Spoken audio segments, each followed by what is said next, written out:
yang diberikan kepada kelompok kami. Dan kami dari kelompok 7 ingin mempresentasikan makalah dengan judul Perubahan Struktur dalam Proses Pembangunan. Sebelum kami mempresentasikan makalah kami, terlebih dahulu kami ingin memperkenalkan diri. Saya sebagai moderator, nama lengkap Melania Nujul, NIM 2019 40869. Perkenalkan, nama saya Renian Zana Geme, NIM 2019 410 942. Perkenalkan, nama saya Maria Ellen Chandero, NIM 2019 410 901. Perkenalkan, saya Gregorius Muba, NIM 2019 411002. Baik, perkenalkan, nama lengkap saya Maria Maristela Siu, NIM 2019 410 930. Oke, baik, waktu selanjutnya saya berikan kepada materi 1. Yang pertama kita lihat tentang perubahan berbagai sektor. 1. Sumbangan sektor pertanian kepada produksi nasional telah menurun di 12 dari 13 negara yang terdapat dalam tabel. Umumnya, pada taraf permulaan dari pembangunan ekonomi, peranan sektor ini mendekati setengah, ada kalanya mencapai akhir 2/3 dari seluruh produksi nasional. Yang kedua, peranan sektor industri dalam menghasilkan produksi nasional meningkat. Pada tahun permulaan dari masa yang diobservasi, sumbangan sektor tersebut berkisar di antara 20-30% dari seluruh produksi nasional. 3.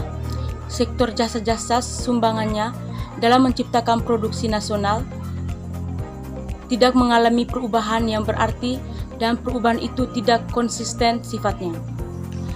Di Swedia, perannya menurun, di negara lain ada yang perannya meningkat, dan pada kebanyakan negara perubahan tidak begitu nyata. Oleh sebab itu, dapat disimpulkan bahwa pada umumnya dalam peranan sektor pertanian dalam menciptakan produksi nasional diimbangi kenaikan yang hampir sama besarnya dalam peranan sektor industri. Yang kedua, perubahan struktur penggunaan tenaga kerja. Ada beberapa kesimpulan mengenai perubahan proporsi tenaga kerja yang mencari nafkahnya di berbagai sektor dalam proses pembangunan ekonomi. 1. Peranan sektor pertanian dalam menyediakan kesempatan kerja menurun di tiap-tiap negara termasuk di Australia. Di beberapa negara penurunannya sangat besar sekali.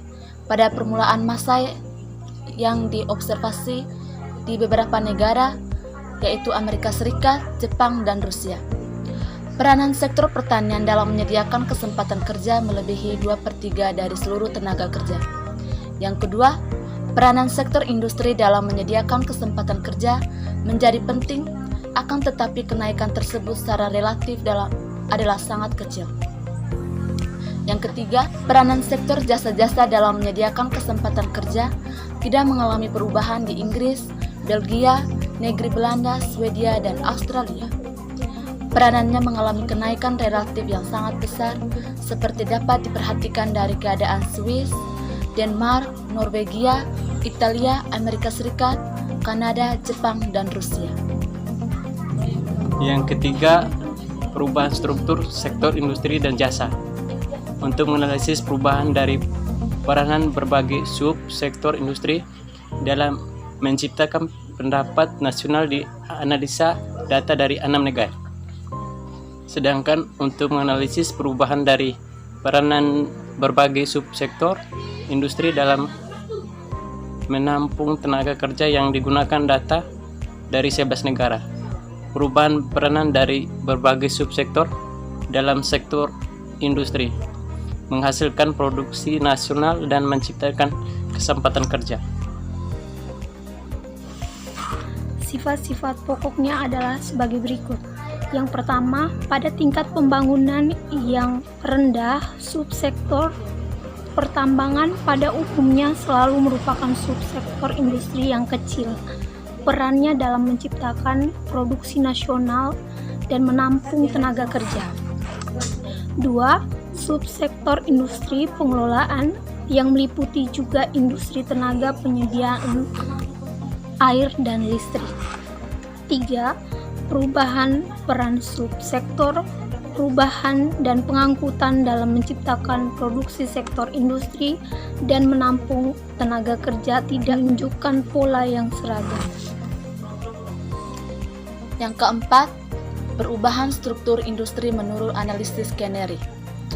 Analisis Canary menggunakan data di berbagai negara dalam suatu masa tertentu atau lebih lazim disebut cross-section, dan bukan dengan mengumpulkan data perubahan peranan berbagai sektor dalam perekonomian dari masa ke masa seperti yang dilakukan oleh Kuznets. Aspek yang paling penting dari analisa Canary dan menyebabkan analisa seperti itu menjadi lebih berguna sebagai usaha untuk menunjukkan ciri-ciri dari proses pembangunan ekonomi adalah bahwa analisa tersebut lebih ditekankan kepada menunjukkan hubungan kuantitatif di antara pendapatan per kapita dengan presentasi sumbangan berbagai sektor ekonomi dan industri dalam sektor industri pengolahan kepada produksi nasional. Baik, yang kelima, perubahan struktur perekonomian negara berkembang.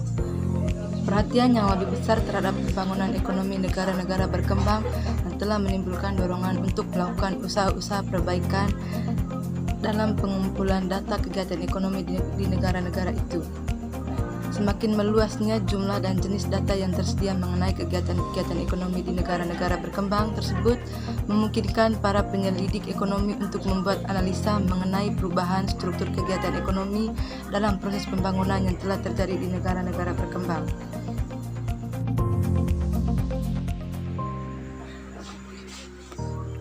Baik, itu saja hasil presentasi dari kelompok kami. Sekian dan terima kasih.